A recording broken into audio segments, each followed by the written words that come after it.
আসসালামু আলাইকুম সম্মানিত প্রিয় দর্শক বন্ধুরা, আজকে আমরা রনিনী কায়দার ৩১ নম্বর বাবা শুরু করব। তো শুরুতে আমরা আজকে খুব সহজেই বই থেকে পড়াটা মাস্ট করে নেব, কারণ এই ছকের ভিতরে যে ওয়ার্ডগুলো আছে এই ওয়ার্ডগুলোর কোনো কায়দা বা কৌশল নেই। এই ওয়ার্ডগুলোকে বলা হয় হরুফে মুকাত্তাআত। এখানে ১৫টি ওয়ার্ড আছে।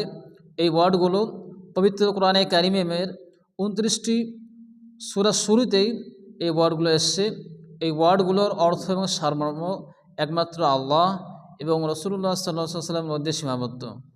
আল্লাহু আলাম, আল্লাহই ভালো জানেন। এই ওয়ার্ডগুলো যখন আমরা পড়ব, প্রতিটি অক্ষরকে আলাদা আলাদাভাবে উচ্চারণ করতে হবে। যে অক্ষরগুলোর উপরে এভাবে নৌকা চিহ্ন দেওয়া আছে সে অক্ষরগুলো ৪ আলিফ টান দিয়ে পড়তে হবে। যে অক্ষরগুলো খালি সেগুলো কোনো টান হবে না, তাড়াতাড়ি পড়তে হবে।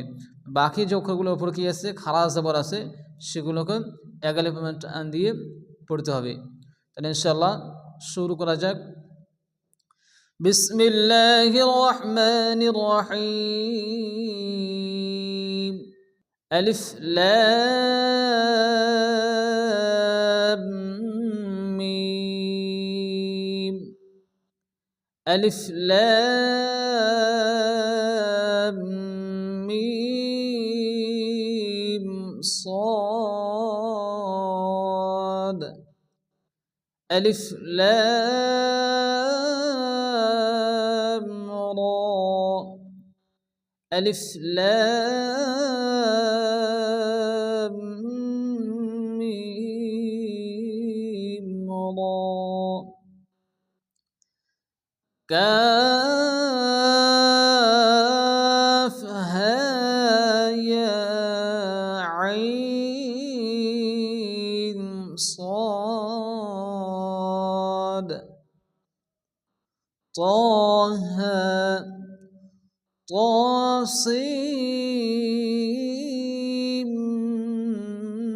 মিম। এখানে হালকা একটু গুণনা হবে আর সিন মিমের সঙ্গে যুক্ত হবে। طاسين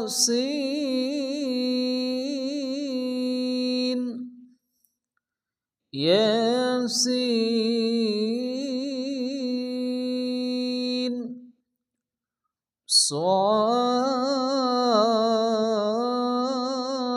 صاد حميم حميم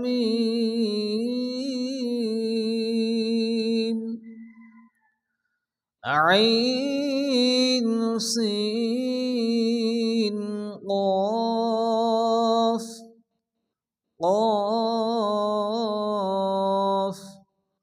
নুন। খুব সহজ এবং আসান পড়া। আমরা একটু চেষ্টা করি আমরা খুব তাড়াতাড়ির মধ্যে নুরানি কায়দা শেষ করব। এরপরে আমরা পবিত্র কোরআনে কারীমকে পড়ার চেষ্টা করব ইনশাআল্লাহ।